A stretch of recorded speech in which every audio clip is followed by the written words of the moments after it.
Him still leading the GOP field, and we met in his offices high above Central Park Friday afternoon, just hours after a clearly angry President Obama promised to politicize the issue of gun violence. Somehow this has become routine. The reporting is routine. My response here at this podium ends up being routine. The conversation in the aftermath of it, we've become numb to this.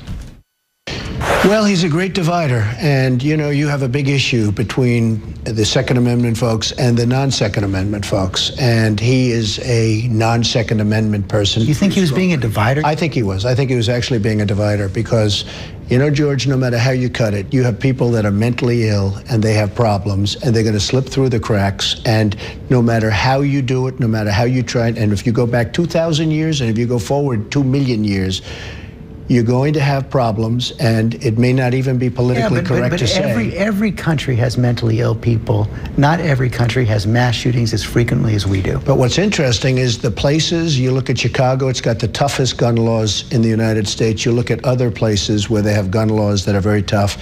They do, generally speaking, worse than anybody else. I mean, if you look at some of these places, Chicago is a good example, but go to Baltimore, go to various cities where they have very, very tough gun laws.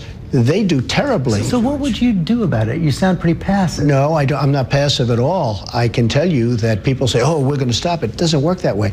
This has taken place, whether it's this type of crime or other crimes, taken place forever, from the beginning. And it's going, you go out 1 million years from now, you're going to have problems. And even if you have a very tough system, you're going to have people that slip through the cracks. And it's a very sad situation, and you have to, great vigilance. I mean, you have to show great vigilance and watch and be careful and security and everything else. But no matter what you do, you will have problems, and that's the way the world goes. That's your answer? We're going to have problems? Yes, you're going to, it's in it. Now, George, I could say, oh, we're going to do this and that, and it's never going to happen again. You have sick people in this country and throughout the world, and you're always going to have difficulty. That's why you have newscasts. But you're Mr. Fix-It. You're Mr. Can-Do. I know that, and I think I'll do a fabulous job, and I will make things a lot better. No matter what you do, you're going to have difficulties. People are going to slip through the cracks. So no new laws, no new gun laws? Well, the gun laws have nothing to do with this. This isn't guns. This is about really mental illness, and I feel very strongly about it. And again, politically correct, oh, we're going to solve the problem, there'll be no problem, et cetera, et cetera.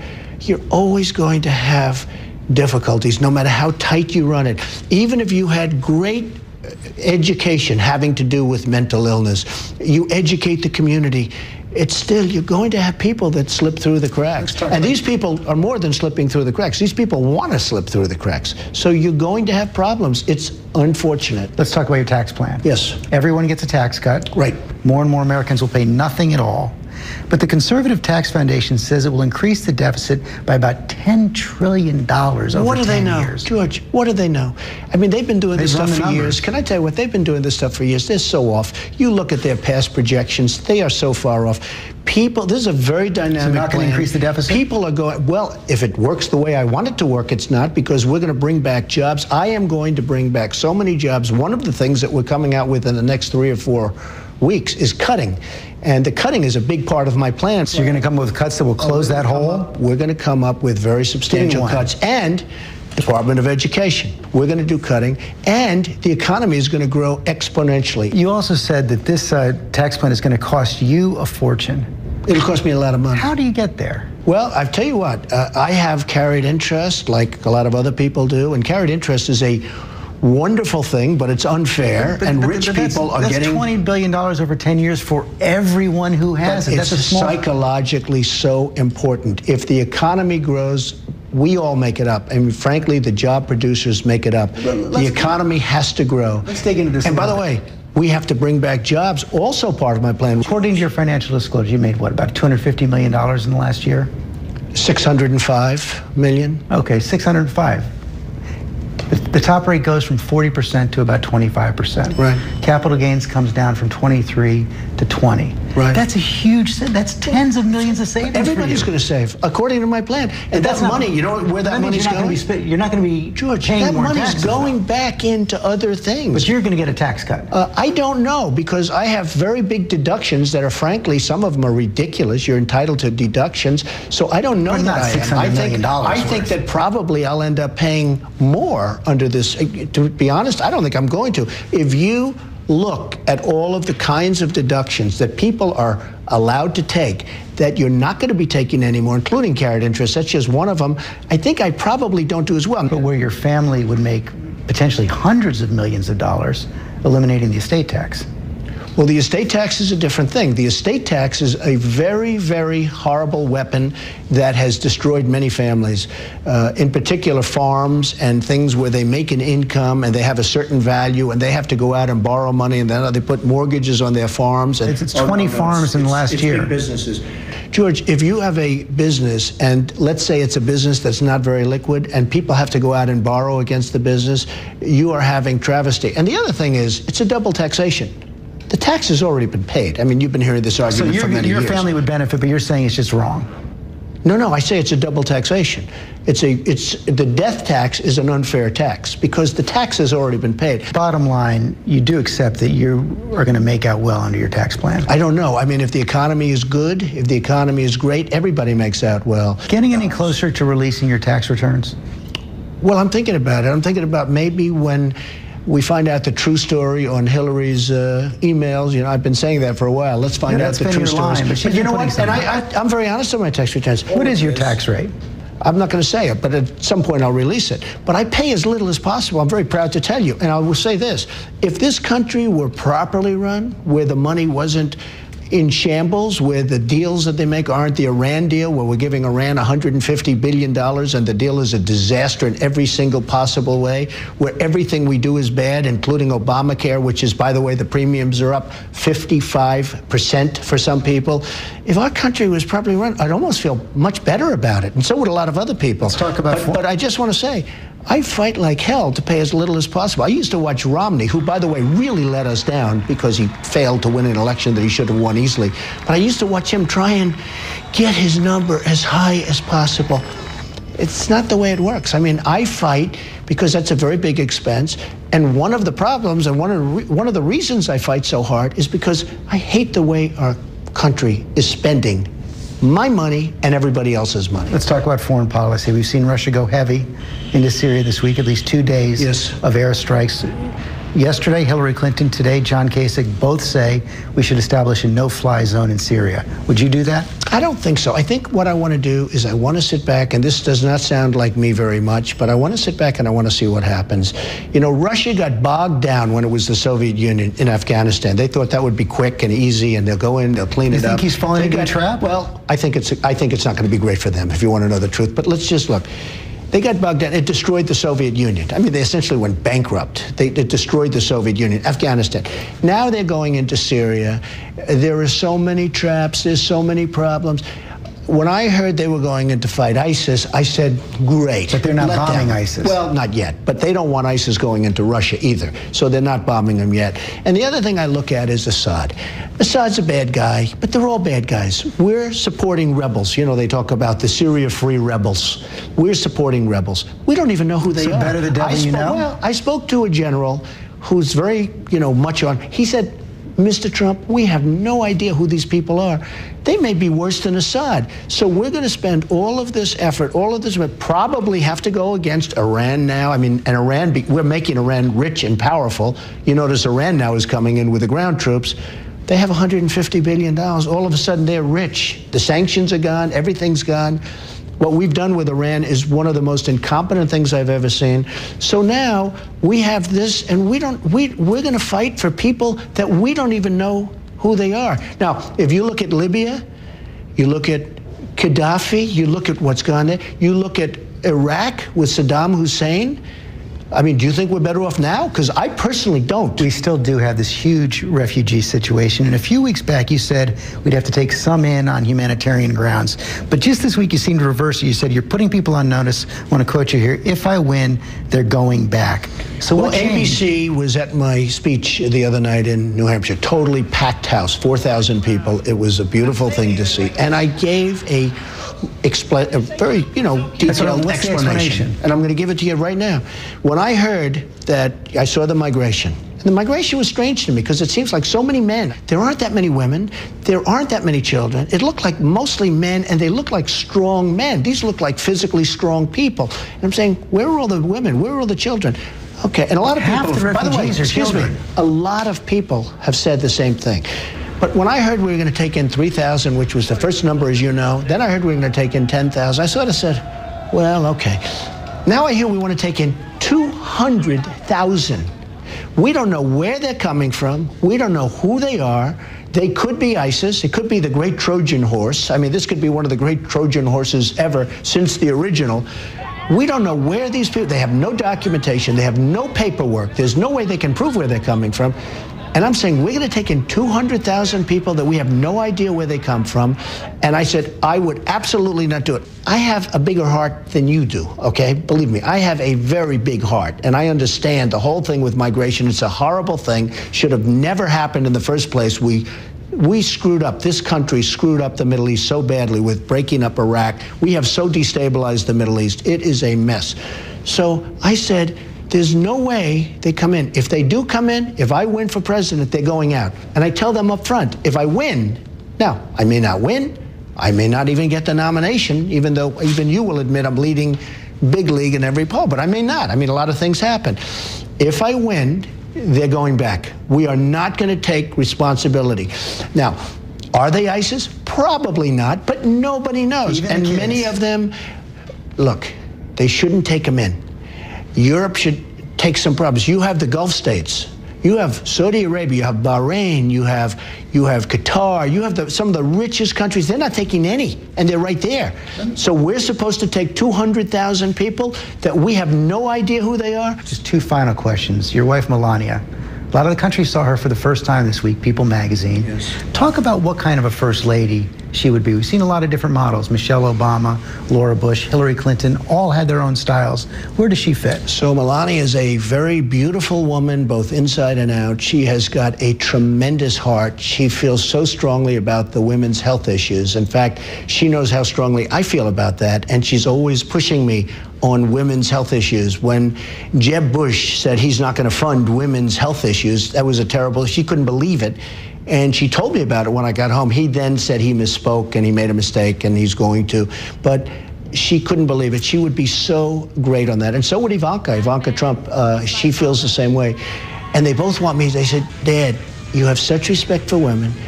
And they say, you cherish women. You have such respect for women. You got to speak more about it, because there's nobody that cares more for women than you. My mother was one of the great people ever in my life that I've ever met. And I have just amazing admiration and respect for women.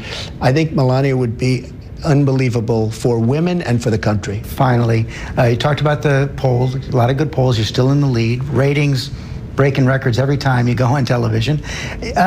And this led Dan Henninger, a Wall Street Journal columnist yesterday, who says you're a master of timing, cited Atlantic City, and says this is as good as it gets for you. Quote, Mr. Trump should retire to a skybox and enjoy what he has wrought. Well, I've had a lot of fun doing this, and I guess it's more fun when you see the kind of polls that I'm getting, and I think they're now higher than ever. And a lot of that is dissent. I mean, people are very, very unhappy with what's happened with politicians, how badly they're running the country. They're all talk, no action. I've dealt with them all my life, believe me. You know that because you've covered me in my previous life. You've covered me for a long time. But I'm really enjoying what I'm doing, and I think we're having a very big impact. And one thing I'll say, a lot of people are watching that would not be watching. When you look at the debates, when you look at CNN with 23 or 24 million people, they may have had a couple of million or 4 million, maybe. You look at Fox with 24+ million people. So I think I'm doing a great service. But you've also said you're not a masochist. So if the polls do start to turn around, do you get out before you get beat? It's not a question of polls. If I felt that I was doing badly, if I felt that the polls were, and I think polls are reflective. I mean, right now I love polls because I'm winning everything. I'm even winning, we just got one from Florida. I'm killing the governor and the senator from Florida. I mean, it's been amazing. Texas winning everything, winning every state, winning every national poll, and big league. If that changed and that went in a different direction, and if I thought that I wasn't going to win, like there are numerous people running right now, they're not going to win, okay? I would certainly want to get out. I'm not a masochist. I'm not somebody that needs to do this for other reasons. If I thought I was doing poorly, I would think I would want to do that. Now, I will say, right now I'm loving it. I'm having a lot of fun. And you know, the most important thing, it's not a question of like, it's a question, I want to make America great again. We can make it great again, George. And I think we can actually make it better than ever before. I've never said that. But I think we can make it better than ever before. And that's what I'm most excited about. Not polls, I'm excited about the end game. The end game is making this country great again. All right, thanks to Donald Trump. Much more ahead on This Week. Well, how he can get a gun. Others say, no, don't do it. You'll sort of hurt, you know. I stand by, Deb, stand by. Here's the president, his 15th statement on shootings since taking office. There's been another mass shooting in America, this time in a community college in Oregon. That means there are more American families, moms, dads, children, whose lives have been changed forever. That means there's another community stunned with grief, and communities across the country forced to relieve their own anguish, and parents across the country who are scared because they know it might have been their families or their children. I've been to Roseburg, Oregon. There are really good people there. I want to thank all the first responders whose bravery likely saved some lives today. Federal law enforcement has been on the scene in a supporting role, and we've offered to stay and help as much as Roseburg needs for as long as they need. In the coming days, we'll learn about the victims. Young men and women who were studying and learning and working hard, with their eyes set on the future, their dreams on what they could make of their lives. And America will wrap everyone who's grieving with our prayers and our love. But as I said just a few months ago, and I said a few months before that, and I said each time we see one of these mass shootings, our thoughts and prayers are not enough. It's not enough. It does not capture the heartache and grief and anger that we should feel. And it does nothing to prevent this carnage from being inflicted someplace else in America. Next week, or a couple of months from now. We don't yet know why this individual did what he did. And it's fair to say that anybody who does this has a sickness in their minds, regardless of what they think their motivations may be. But we are not the only country on earth that has people with mental illnesses or want to do harm to other people. We are the only advanced country on earth that sees these kinds of mass shootings every few months.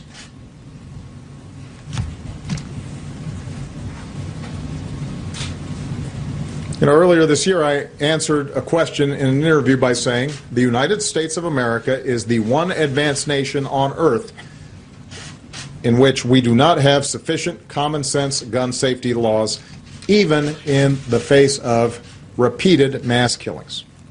And later that day, there was a mass shooting at a movie theater in Lafayette, Louisiana.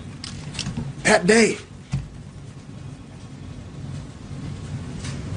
Somehow this has become routine.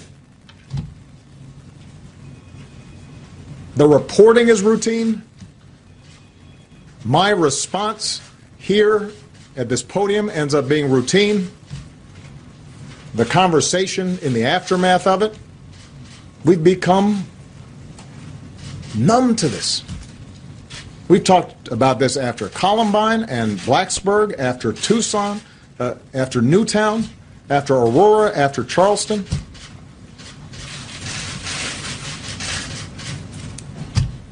It cannot be this easy for somebody who wants to inflict harm on other people to get his or her hands on a gun.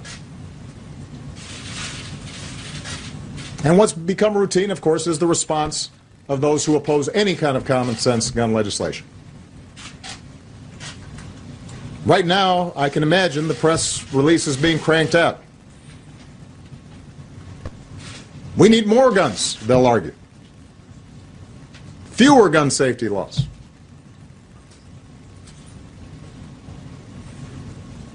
Does anybody really believe that? There are scores of responsible gun owners in this country. They know that's not true. We know because of the polling that says the majority of Americans understand we should be changing these laws, including the majority of responsible, law-abiding gun owners. There is a gun for roughly every man, woman, and child in America. So how can you, with a straight face, make the argument that more guns will make us safer?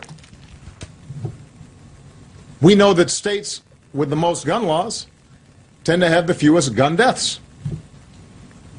So the notion that gun laws don't work or just will make it harder for law-abiding citizens and criminals will still get their guns, it's not borne out by the evidence. We know that other countries, in response to one mass shooting, have been able to craft laws that almost eliminate mass shootings. Friends of ours, allies of ours, Great Britain, Australia, countries like ours. So we know there are ways to prevent it.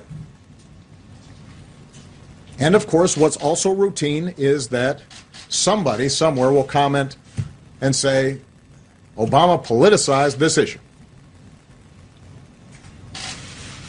Well, this is something we should politicize.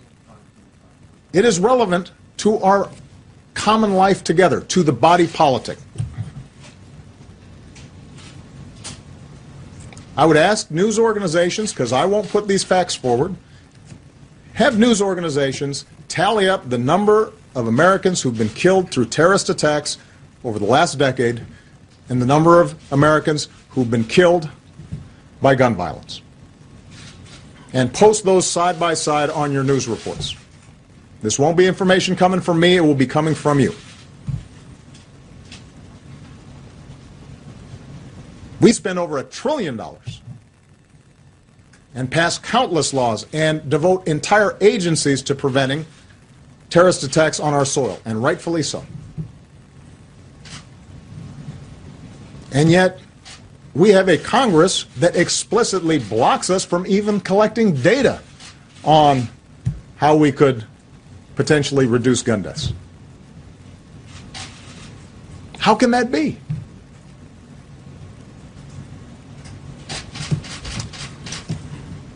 This is a political choice that we make to allow this to happen every few months in America. We collectively are answerable to those families who lose their loved ones because of our inaction. When Americans are killed in mine disasters, we work to make mines safer. When Americans are killed in floods and hurricanes, we make communities safer. When roads are unsafe, we fix them to reduce auto fatalities. We have seatbelt laws because we know it saves lives. So the notion that gun violence is somehow different, that our freedom and our Constitution prohibits any modest regulation of how we use a deadly weapon, when there are law-abiding gun owners all across the country who could hunt and protect their families and do everything they do under such regulations? Doesn't make sense. So, tonight, as those of us who are lucky enough to hug our kids a little closer,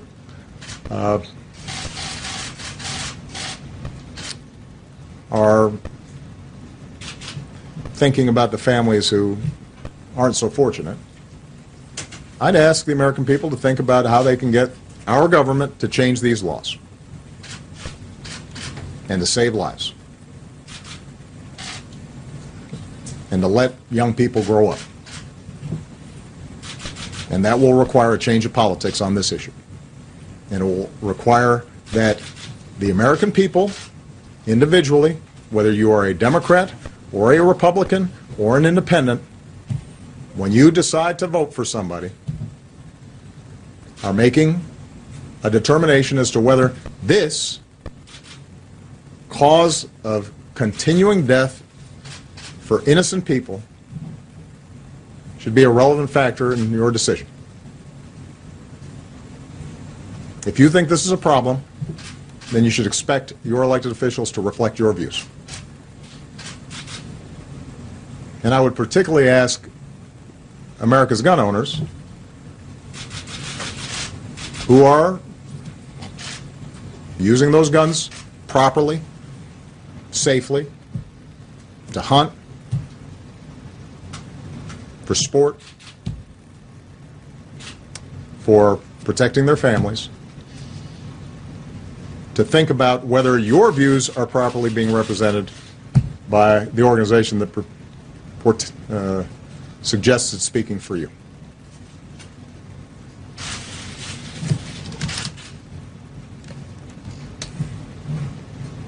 And each time this happens, I'm going to bring this up.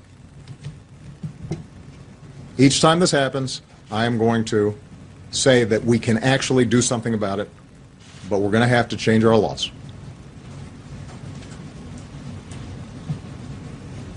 And this is not something I can do by myself. I've got to have a Congress, and I've got to have state legislatures and governors who are willing to work with me on this. I hope and pray that I don't have to come out again during my tenure as president to offer my condolences to families in these circumstances. But based on my experience as president, I can't guarantee that. And that's terrible to say. And it can change. May God bless the memories of those who were killed today. May He bring comfort to their families and courage to the injured as they fight their way back. And may He give us the strength to come together and find the courage to change. Thank you. The President of the United States visibly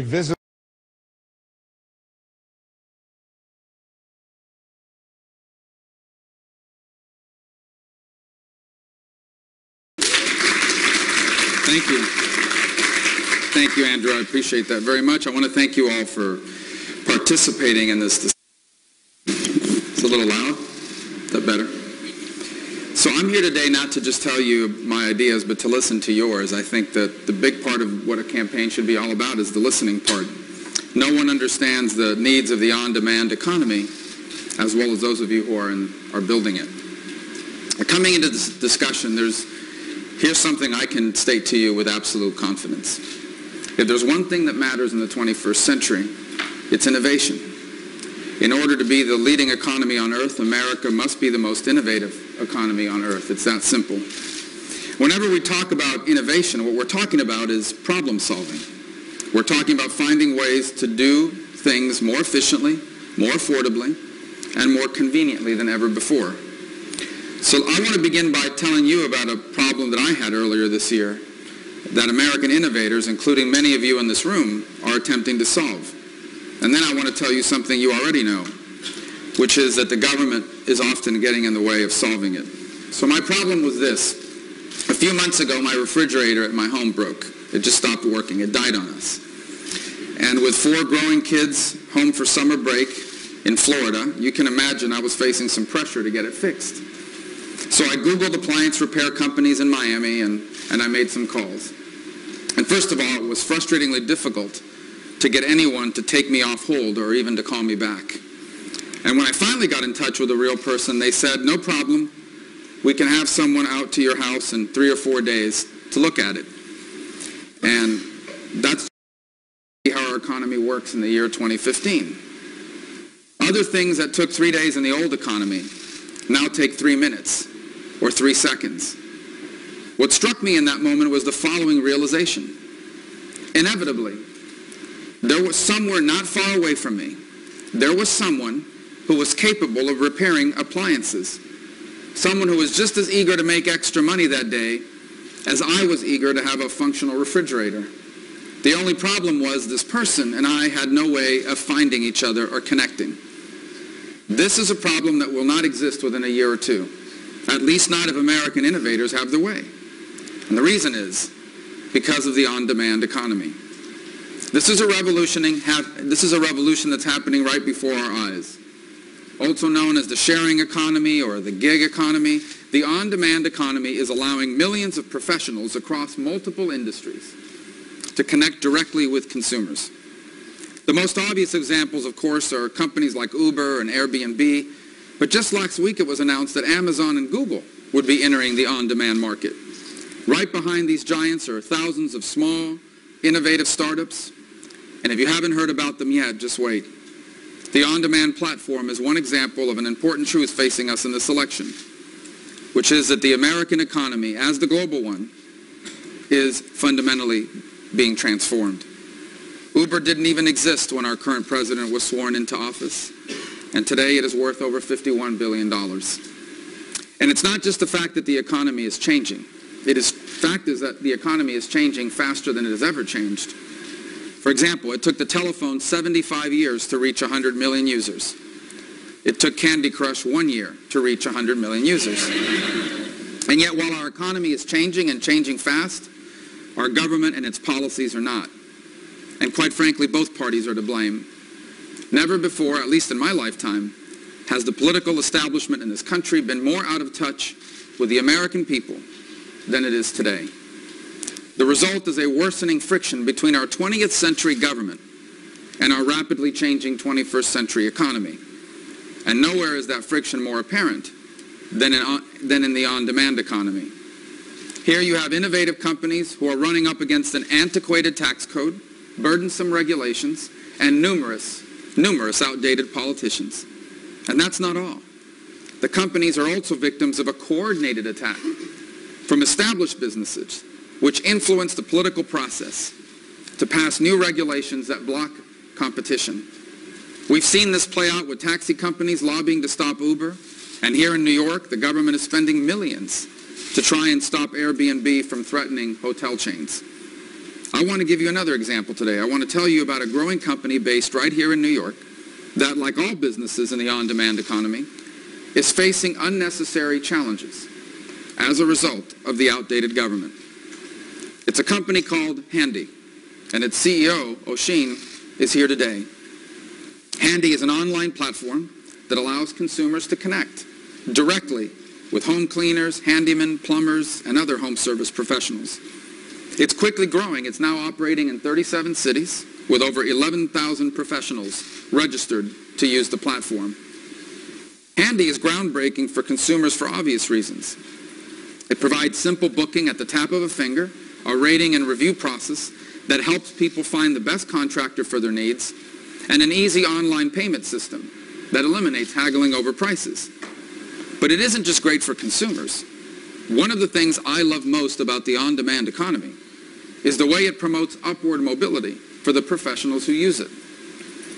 Through Handy, workers without the resources to start their own cleaning business, pay for their own advertising, or manage their own books can now have all the independence of self-employment and the customer base of a large established business.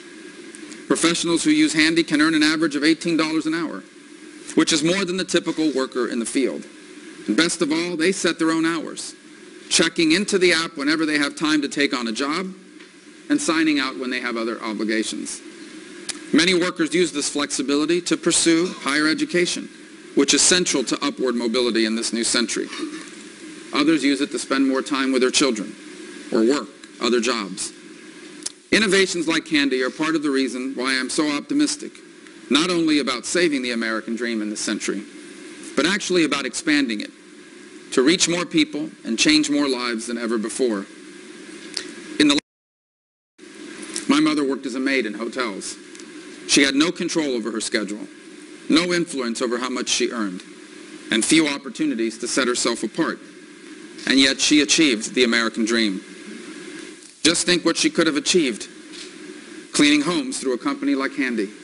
She would have had total control over her own financial life. The on-demand economy is a miracle that only American free enterprise could produce. That's why it's so shameful that the biggest obstacles to the growth of this platform is our very own government. In fact, think about this. I met the CEO of an on-demand startup a few weeks ago, and he asked me not to mention his business today out of fear that he would attract attention from legislators, from lawyers, and from competitors. What does this say? Do we want America to be a place where honest, innovative businesses have to hide their success? Of course we do not. We need to be the most business-friendly economy on earth. But right now, with the highest corporate tax rate in the developed world and a regulatory structure that's directly hostile to innovation, that's quite nearly impossible. Here are some of the obstacles that Handy and companies like it face every day. First, an outdated tax code. Companies like Handy have only two options for how to classify their professionals who utilize their services.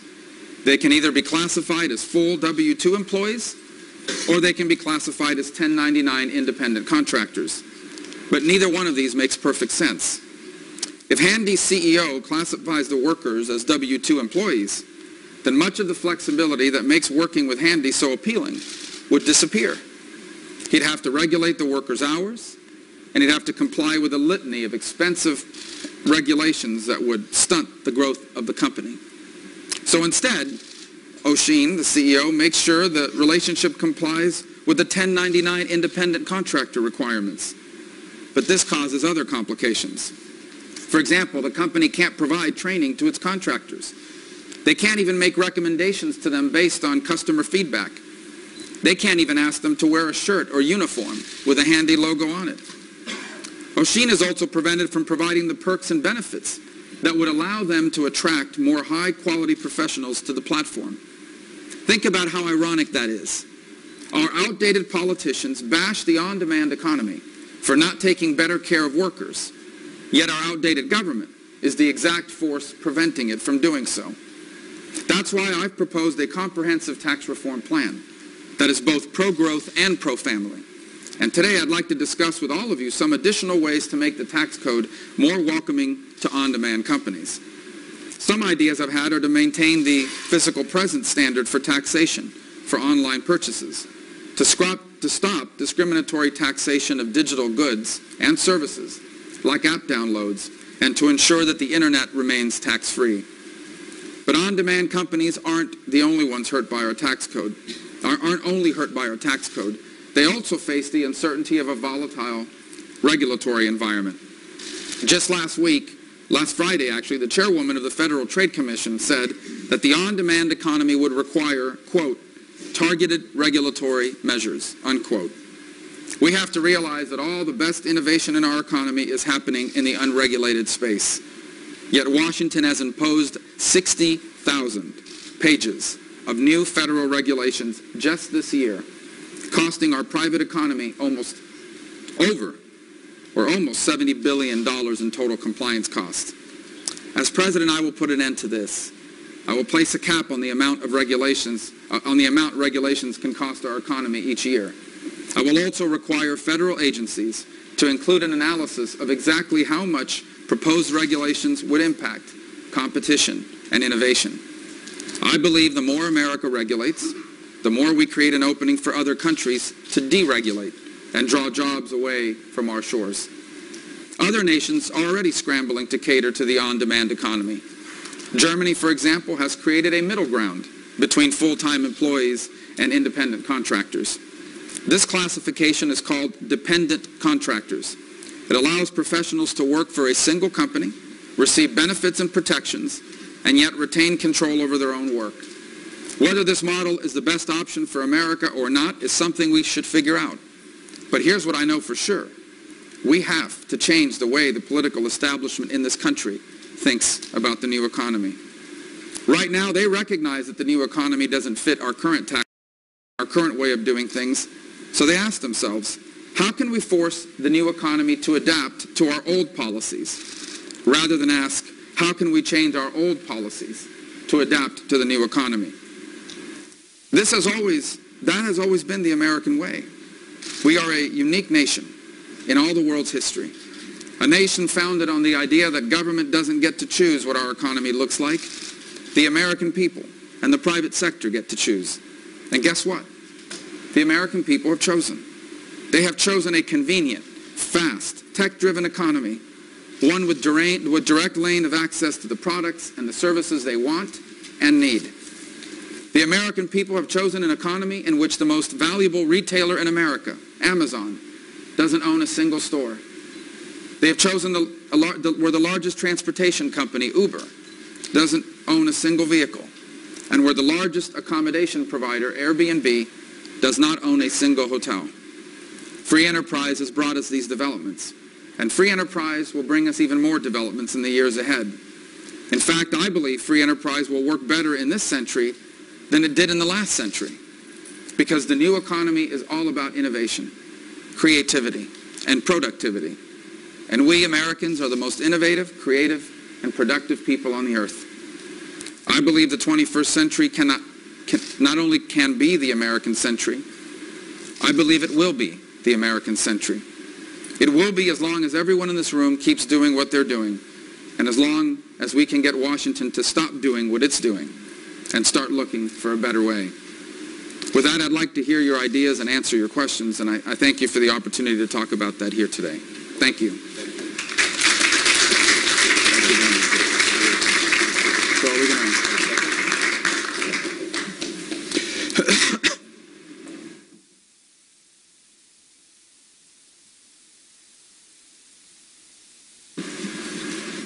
I think I should sit on this one because the mic's on the left side. Exactly.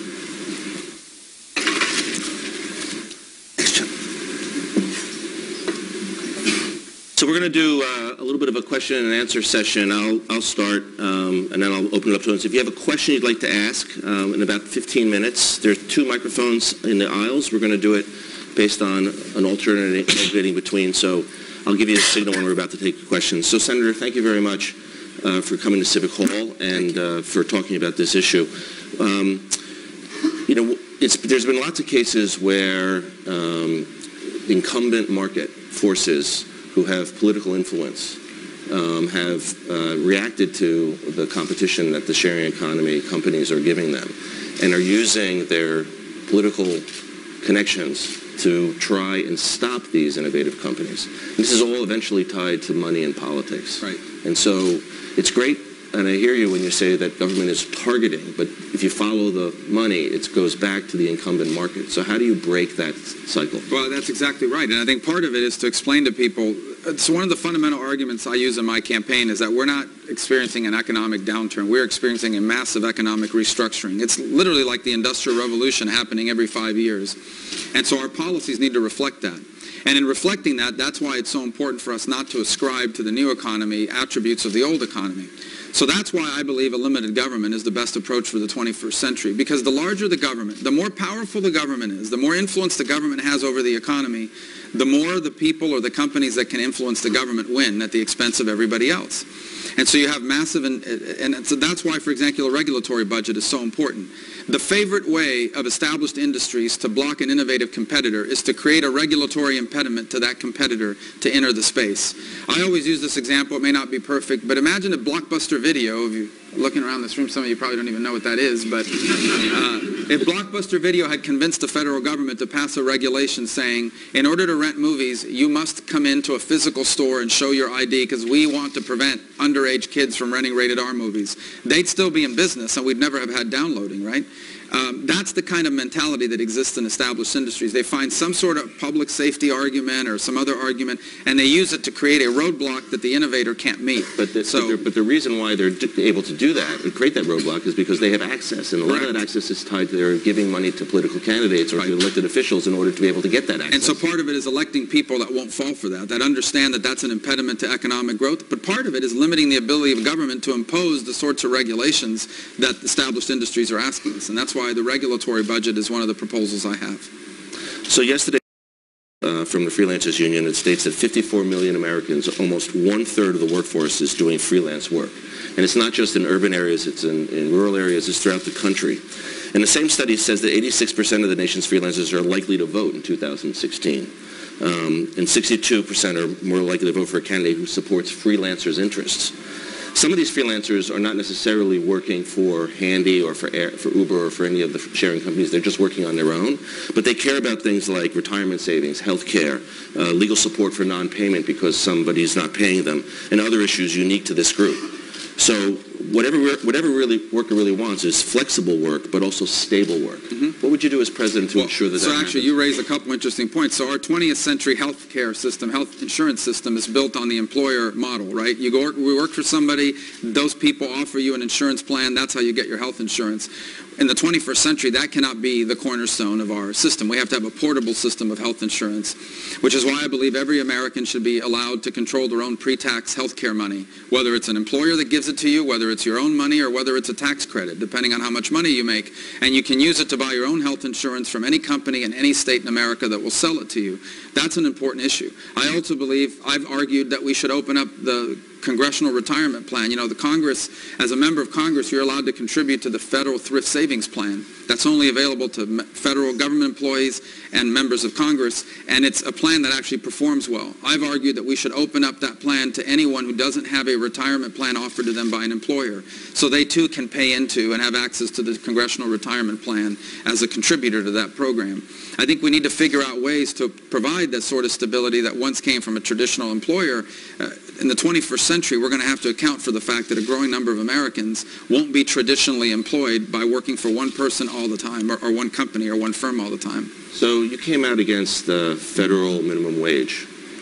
So in a sharing economy, what's to keep us from having a race to the bottom? The person who's willing to deliver food for $4 is now beaten out by the person willing to do it for $3 an hour. How do we prevent us from I'm not in favor of getting rid of the minimum wage completely. I mean, what I've argued against is increasing it for two reasons. One, I don't want to make people more expensive than machines. We already are trending towards automation. We will accelerate that.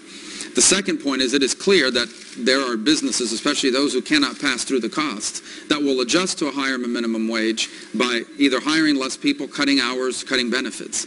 And I don't want people harmed by that. I just don't think it's the best way to raise wages. I think the better way to raise wages is the combination of creating an economy that creates jobs that pays more, but also making it easier and cheaper for people to acquire the advanced education they need to qualify for the best paying jobs of the 21st century. So for example, I've argued about opening space for competency-based learning. In a bipartisan bill, with Mike Bennett of Colorado and myself have offered an alternative accrediting model that will allow people to acquire the equivalent of college education, but do so through an innovative means that allow you to package learning from a variety of sources, including getting credit for life and work experience. I've argued that we should open up Pell Grant and student financial aid to high school students who dual enroll, so when they graduate certified, not just with a high school diploma, but certified to work as a plumber or work as a machinist or a welder. I also think we're also going to have traditional four-year education, but I've argued that students deserve to know how much they're going to make when they graduate from that school with that degree before they borrow money to pay for it. So I have a bipartisan bill called Right to Know Before You Go with Ron Wyden of Oregon that requires that before you take out a loan, you are told how much people make when they graduate from that school, so you can make informed decisions. That's a better way to raise wages, is to both create the policies that allow America to be the easiest and best place in the world to create better paying jobs, and make it easier, faster, and cheaper for people to acquire the skills they need for those better paying jobs. So you mentioned that you want to limit regulation, but in some cases these innovative companies have fantastic services, but there are collateral effects. So for example, Airbnb, which many people love, both the users on both sides of the transaction love, but in some cases, low-income people are using Airbnb to subsidize their incomes. Their landlords are finding out. They're getting evicted. The landlord takes that apartment to market rent. And so the overall inventory of low-income housing drops. So there's a collateral effect. And you could probably follow a lot of these companies' paths, and you can start seeing a wake of collateral effects, which may not necessarily be so great. So if you have no regulation, how do you prevent collateral effects from coming back and biting us in the ass? Well, no one. I mean, look, I want the water we drink to not be poisoned. I fly on airplanes. I'm glad they're regulated. Someone's checking to make sure that the landing gear works, and that's important. I'm not arguing we shouldn't have any regulation. I'm arguing that there comes a point where regulations go too far and they become an impediment to. Now, in the case of a private property owner, if I'm a private property owner, I own my own property, I can place restrictions on how tenants can use property. People do that all the time. That's different from a government policy that places that restriction artificially, as opposed to a contractual restriction. And so that would the situation that you're facing. But look, structural change in the economy has always been disruptive. The Industrial Revolution was deeply disruptive. You know, and we had to work through issues of child labor and you know, safety issues at factories that we never had before as a society. We're going to have disruptions we have to work through. That doesn't mean you walk away from this. This is the future. We're not going back to the 20th century. The only choice before us is, do we embrace the future, harness its promise, or do we allow it to leave us behind? That's really the only choice before us. This argument that we're going to be able to go back to the good old days, the way things once were, is not going to happen. And if we do, we're going to be left behind by the future. So the sharing economy has become kind of a buzz term, but doesn't fully explain the changing nature of work in America. Companies like, obviously, Airbnb and Lyft and Uber are examples of, and even Handy, are middlemen, in effect, between someone who's willing to provide a service and someone who's willing to pay for it.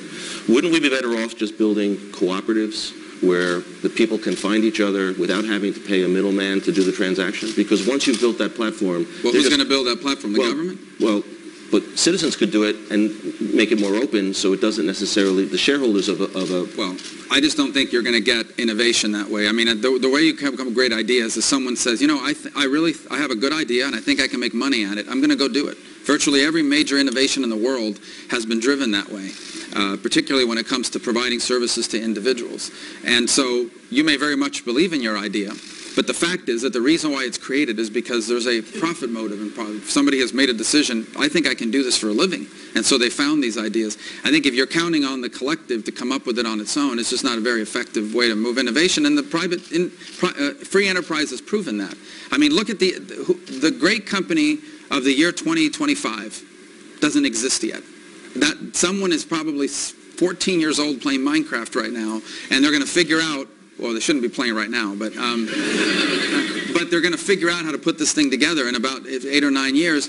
But they're only going to do it because they actually think they can make money at doing it. There's nothing wrong with that. There's nothing wrong with the profit motive involved in driving these. Although some people will argue that there are new monopolies being created by some of the existing tech companies now that are going to prevent innovation from coming. I've never said that you can very much be a creature of the new economy, and once you become established, decide you're now an incumbent industry. And every established industry was once an innovator. So I'm not arguing that new economy creatures are going to somehow not behave in the same fashion eventually. And that's why we have the system that doesn't allow that to happen.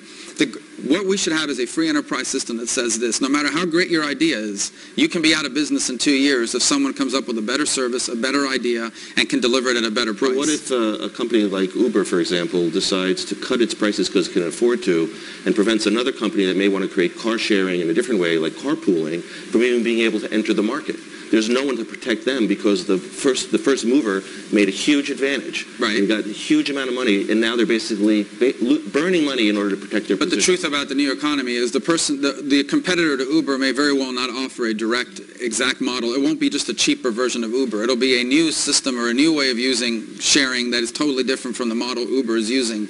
And we have examples of this all the time. I mean, 5 years ago, 3 years ago, whatever it may be, the cutting-edge industry or the cutting-edge company or firm has very much been replaced by a new one that came in and did kind of what they were doing, but in an even better and more innovative and creative way. Again, I don't think that government interference in that realm is going to lead to this sort of innovation. In fact, what it's going to end up doing is setting in concrete and drying the existing innovation that's already in place. So you mentioned that we have a 20th century government, but one of the challenges is that this technology continues to evolve and change, and it seems like some of the regulators are actually reacting as opposed to staying ahead. So if you're president, what would you do to make sure that the government, where it does need to regulate, for example, airlines, and making sure they're safe, stays ahead of the technology? I mean, our planes right now, for example, aren't connected 24/7 to be able, we have to chase after black boxes when they crash. Right? So there is a role for government to stay ahead of technology. So besides just cutting the regulator's budget and limiting the amount of regulation, how do we keep the government on a 21st century? Well, I think that, first of all, the government still has a vested interest in public safety. So, for example, if you're an Uber, I keep going back to the same companies. I don't want to pick on anybody, but those Uber cars are regulated. I mean, before that car is on the road, it's been inspected through all the testing that the federal government requires for motor vehicles. It has regulations locally about how fast you can drive, what the safety features need to be, rules of the road. All of those things are still in place. We're not saying Uber drivers don't have to observe traffic signals. They still have to follow all of those rules. That's not the issue. The issue is the industry in particular. Its business model not being regulated. Because here's the bottom line. There is no way that the federal government could ever keep up with innovation on the regulatory front. It cannot move fast enough. It just can't. But Senator, I'm a big proponent for technology making the world a better place, but I'm a little concerned when you say that we're going to limit the amount of regulation when Volkswagen is able to play with their software and basically lie to the world about the efficiency of their cars. Somebody has to have the budget to be able to investigate to make sure that they don't do that. If you cut regulation, it isn't just going to allow for innovative companies. It may actually create damage to our economy. But that's not a regulatory budget is not just about cutting regulations. A regulatory budget is designed to force prioritization through a cost-benefit analysis. All it says is that the cumulative impact of federal regulations on our economy cannot exceed a certain amount of money. And these agencies must now decide which regulations are worthy. If we only can have X number of regulations, which are the ones we really need and which are the ones that aren't justified in a cost-benefit analysis. And that's what it's designed to do. On a cost-benefit analysis, some people would say get rid of gas emissions because it's from a cost benefit. It's cheaper to make cars that don't save, from air pollution, but there's a huge cost to the environment as a result. And then those people that make that decision would be accountable to their electorate for why they chose that direction versus another regulation that should have gotten taken away. But what we have now is a system where you can keep adding new regulations without removing existing ones, and it's just a system of perpetual regulatory growth without any cost-benefit analysis. In essence, many regulations are now being put in place either because of the theoretical value of the regulation or because someone hired the right person to influence the government to move in that direction. We'll start taking some questions. I have just one more. The White House recently launched a program called the U.S. Digital Service, which is to bring the nation's top engineers to work inside government to fix problems, for example, like the VA backlog, and save money. In fact, save hundreds of millions of dollars on old, antiquated systems that the government currently spends. If you were president, would you continue that program and would you expand it? We want to see how it works first. So it's been offered as a pilot initially. Obviously, it's a very small amount. I think it was like $20 million. So right. But I think if it proves to be something that's effective, where we can attract some of the brightest minds in the country to dedicate themselves to public service for X number of years to create solutions to how government provides services, that's something we should definitely be open to. Great. I want to ask everybody to please have your questions remain on the topic of today's talk, if you could. Please. Hi, Hi, good morning. Thank you so much for being here today. Thank you. I very much enjoy your discussion today, especially you mentioned the American dream. I'm a DACA recipient. DACA is Deferred Action for Childhood Arrival. And I have a question that is relevant to the topic. It's about technology, since I am in the tech industry. You've said that our immigration system is broken because it's based on whether you have a relative here rather than merit. As president, what will you do to fix the H-1B lottery system to attract and keep the best and brightest talent in America, especially for tech? Well, first of all, I do believe we need reforms to the H-1B, both because some of it is being abused by existing companies, and the other part of it is sometimes the visa itself is within 3 days, all the slots are gone, and so example, countries like Canada are deliberately targeting us to steal away some of the best talent graduating from our universities by bragging that you can get the workforce to live in Canada, but you can't get them to live in the U.S. So I have a particular piece of legislation that actually expands the program, but also creates rules and regulations so it can't be abused and used against the American worker. But the bigger issue is we admit 1 million people a year to the United States permanently. There's no country in the world that's nearly that generous. 1 million people a year permanently immigrate to the United States. And my argument is, if you're the best at what you do on this planet, or one of the best people, I don't want you here temporarily on an H-1B. I want you here permanently. I want you to become an American. I want you to live in this country and become ingrained in our society and in our culture.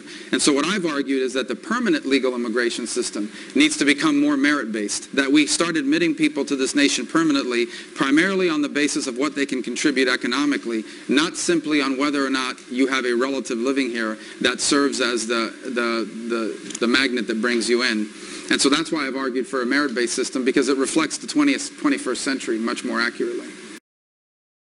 Hi, yes. Hi, I'm Danielle Thompson. Hi, Danielle. I have a question for you regarding open government and government as platform. Open government believes that, citizens should have access to all the data, laws, and other information regarding government. And government as platform, an idea that believes government should make it easy for citizens to plug and play into their governments in order to govern themselves better. As president, how would you promote initiatives such as open government, which, coming from a conservative upbringing, who believes that people should govern themselves locally, how will you support initiatives of open government and government as platform? Yeah, so one of the proposals out there is about the online budgeting initiatives or other ideas to make more transparent the way government operates, particularly the way it spends money. And by providing that in an easy-to-use platform where the American people can quickly access the mysterious federal government and understand where it's been spending money, how the money's being spent, what the salaries of federal employees are, what the spending priorities are.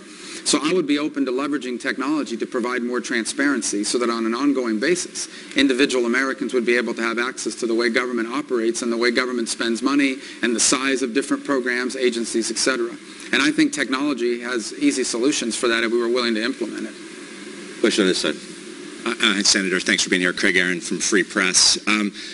Very interested, appreciate you being in this dialogue, and we've talked a lot about companies.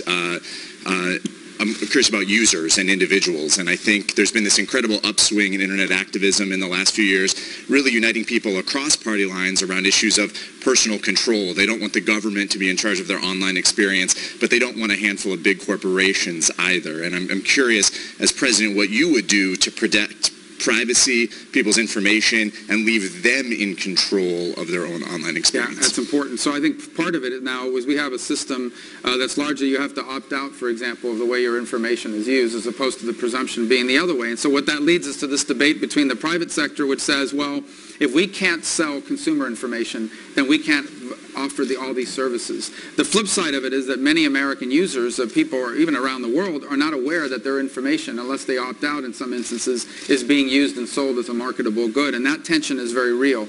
At the end of the day, if we're forced to choose between both, I'd still err on the side of the privacy rights of individual Americans to have to opt in to the way their information is used. But I can tell you that meets enormous resistance, especially from banks, who find their consumer spending habits of their clients very valuable in the commercial marketplace in terms of how it's sold. And but if given a choice between these two, I think we always are on the side of individuals and the ability of individuals to have their private information protected from being used in ways they're not even aware of. You know, on that topic in particular, I don't know if you knew this, Senator, but in bankruptcy, the creditors have no obligation to maintain the terms of service that was originally signed, even if people opted out when they signed on. Meaning if you have a loan or you have a bank account and you opted out of the information, once someone buys your debt, they don't have any requirement. Any of these services, once you're on that platform, the company's collected all that data, and then if for some reason that company goes bankrupt, the creditors have no obligation to maintain the privacy that you agreed to when you signed up with that platform. So this is a 21st century issue that we'll have to continue to confront and would lend itself to some federal intervention simply because it involves interstate commerce and much broader than just a localized issue. Please. Morning. So it seems like a lot of these regulatory battles that these companies fight happen to be extremely local in nature. They are. So like Prop F and Airbnb in San Francisco, or Uber in Broward County in your home state of Florida. Or Miami-Dade, where I live. Miami-Dade, yeah. So like, how does the federal government get in there while preserving some of these local identity? It doesn't on the local issues. You're right. I mean, a lot of these are being fought at multiple levels of government and of regulation. So obviously there's nothing the federal government can do to tell a city, hey, you have to allow Uber to operate. I think where we have a role to play, for example, is in the tax treatment and the employment issues that I pointed out about how do you treat an independent contractor. That doesn't mean there's a federal solution to all of this, but we have to ensure that our policies are conducive to innovation at the federal level. So in addition to creating, categories that allow us to account for this new type of employment, I think one of the things I've argued, and most American businesses, especially smaller ones, are organized as Subchapter S, pass-through companies.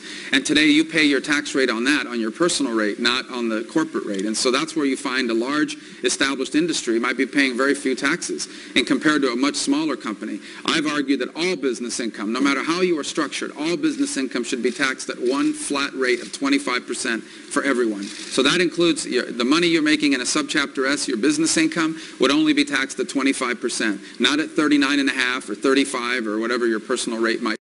Huge advantage for a smaller business. I would allow businesses to immediately expense anything they invest. Again, a large corporation can afford to take that deduction on a schedule of depreciation. A small business that may not be around in 4 years, if they can't deduct it, they can't expense capital investments up front right away. I would allow them to immediately expense whatever they invest in their business in that tax year. These are examples of things we could do at the federal level to create a more even playing field for new operators and startups. Please. Greg Waltman from the G1 Quantum Fund. I have a clean energy alternative analytical company, do innovations in social media, professional sports as well. So Slick Speech. It's a pretty broad portfolio. You got to do what you can. Yeah. Got to do what you can there. So Slick Speech, going back to Mr. Roche and Access. So I was just wondering how is the Nicole Lapin, Warren Buffett, multi-billion-dollar wire fraud going? So there was a big loss in London. Let's just stay on topic if you don't Journalists like Nicole Lapin sit there on the wire all day through a company like Time Warner Inc., contributing absolutely nothing to the economy. I'm sorry. And sit there and target people blocking sales and business for... I'm sorry. I would like you to respect, if you don't mind, I would really like... Journalism, it's wire fraud with seemingly no accountability. How do you plan to fix accountability in courts? How do you plan to deal with fraud? The answer is you can't. You cheated on your wife in Florida. And then I'm sorry. I think you should drop out of the race. Your polling numbers are too low to win. I'm sorry. You're not welcome. You're not welcome here. I apologize. It's actually kind of weird. Anyway.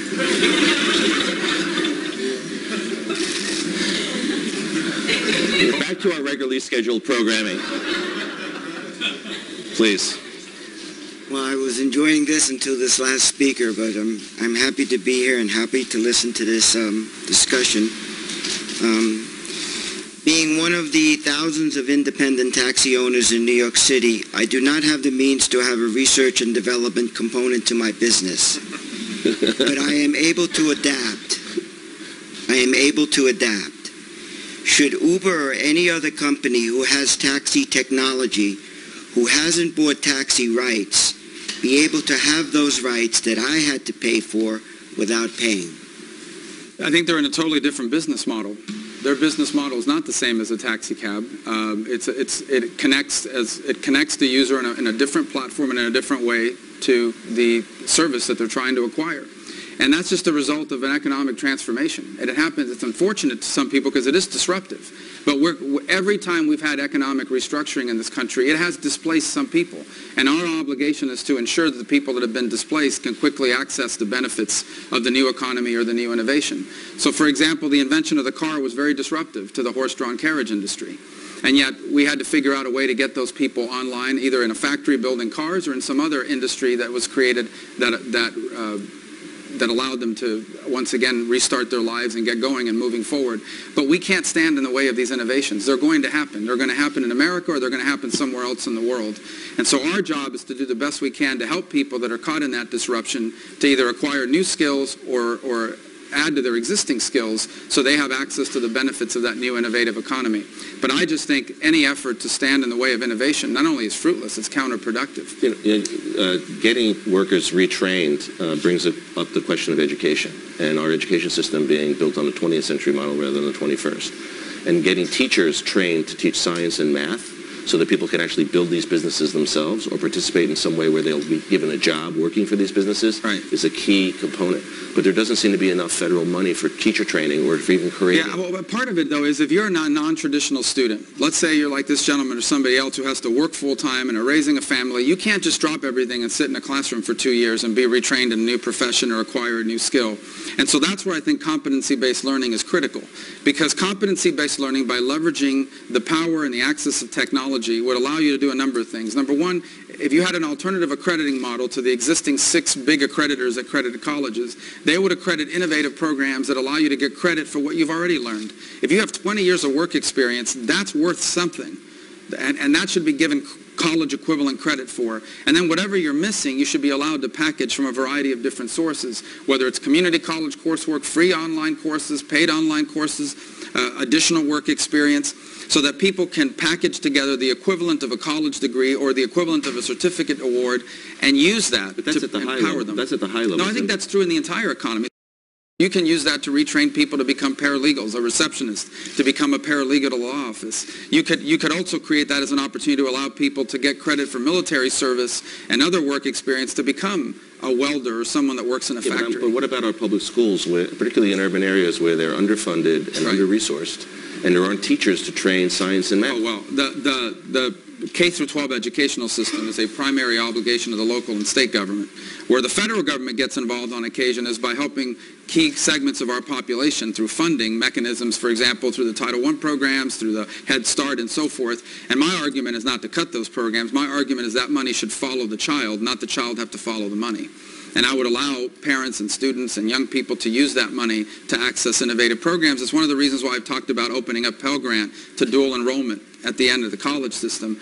And at the front end, though, I ultimately believe that pre-K through 12 education should primarily remain in the control of local jurisdictions. What could you do as president to ensure that there's more funding for teachers to teach science and math? Not just, the existing federal programs don't even talk about it properly. But again, I honestly believe that K through 12 education belongs at the state and local level, both in its responsibility and primarily in its funding. It has never been a federal obligation, and you don't want the federal government dictating to local communities, because that money will always come with strings. And you're not going to get educational innovation from the federal level. You're only going to get the creation of new programs and new innovative approaches at the state and local level. And that's where K through 12 education primarily belongs. May I respond to Mr. Rubio? I'm sorry, really trying to get as many people to ask as possible, please. Yeah, my name is Martin Rook. Similar question, and you almost answered a lot of it already. So we have a lot of people losing their jobs. There's a limit to re-educating these people, especially if they're older. Do you think the government has a responsibility to care for these people and to support to create a safety net? Yes, I believe in a safety net. In fact, I don't think free enterprise works without a safety net, because free enterprise requires you to take a risk in many instances, and if it fails, the consequences can't be that you're destitute.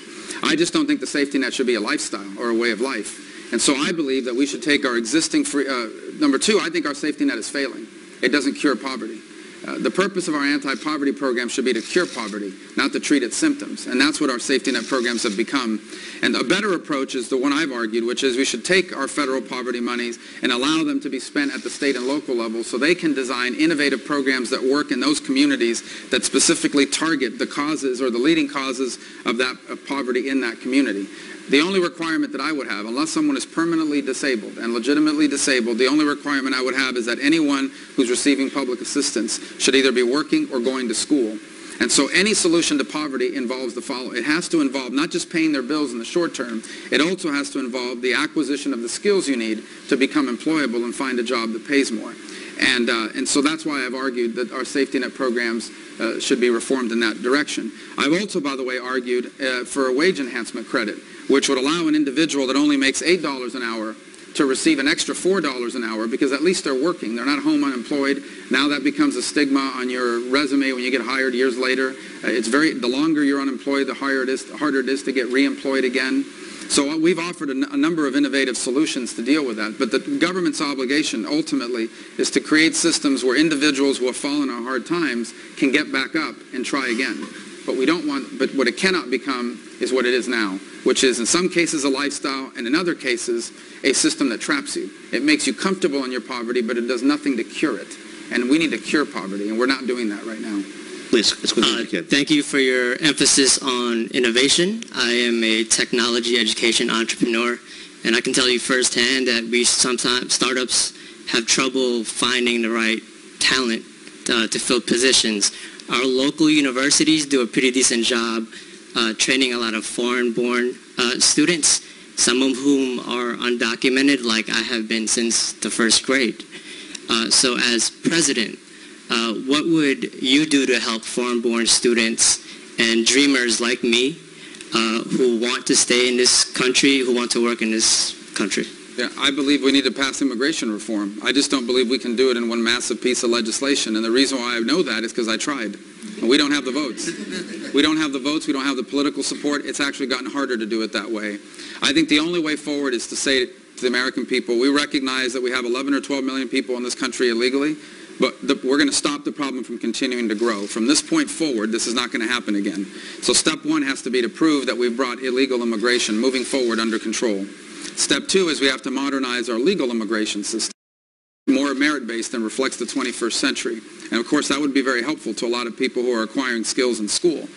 And after we've done those two things, I believe the American people will be very reasonable, including the majority in my party and around the country would be very reasonable in how you deal with someone who's been in this country for 20 years or was brought here as a child who isn't a criminal. If they're a criminal, they cannot stay.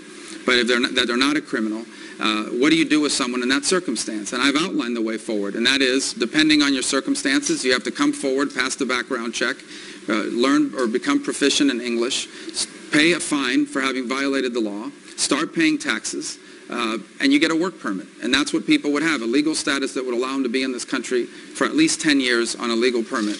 And after that period has expired, I personally am open to allowing people to apply for permanent residency if they've complied with all of those conditions during that period of time. That I think will have majority support in this country, but not until we've proven to people that this is never going to happen again. And that's the big impediment we're facing now, is people are saying, we have 12 million today, if you do this the wrong way, you'll have another 12 million 10 years from now. And that's what's holding us back. This is the last question, I'm sorry. Bienvenido a Nueva York.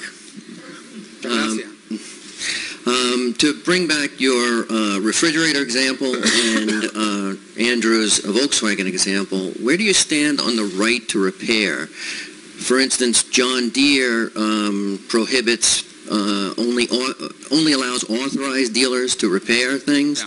Yeah. Same thing for Apple. Well, you lose your warranty if someone else repairs it, or what you're saying. There's also very restrictive terms of service. Is it possible that you bought the wrong brand of refrigerator that only an authorized guy can repair? You know, many independent contractors are building small repair businesses, but the terms of service and the policies of the manufacturers don't really allow third parties to repair. Yeah. That seems a very closed system. I haven't given that issue, I mean, I haven't thought about it in depth, and so I can't give you a great answer on it because I just haven't thought about that unique aspect of what you've raised. But as we move forward in this conversation about innovation and these sorts of services, these are the sorts of issues we'll have to work through.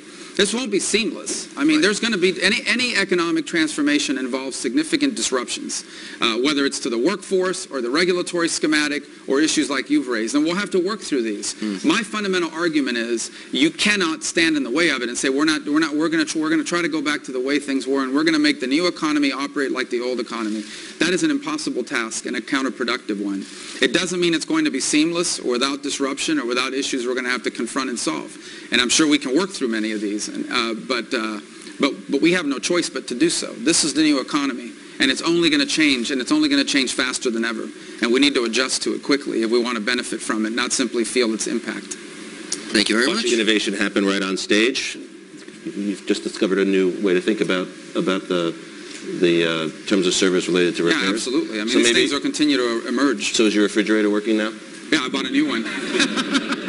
I bought a new one. In some cases, actually, I had a situation with a manufacturer, an air conditioner didn't work. They just basically said, keep the old one and just sent a new one, no questions asked. Yeah. So things are changing. That's the kind of refrigerator I should have bought. Exactly. So please thank our senator for joining us this morning.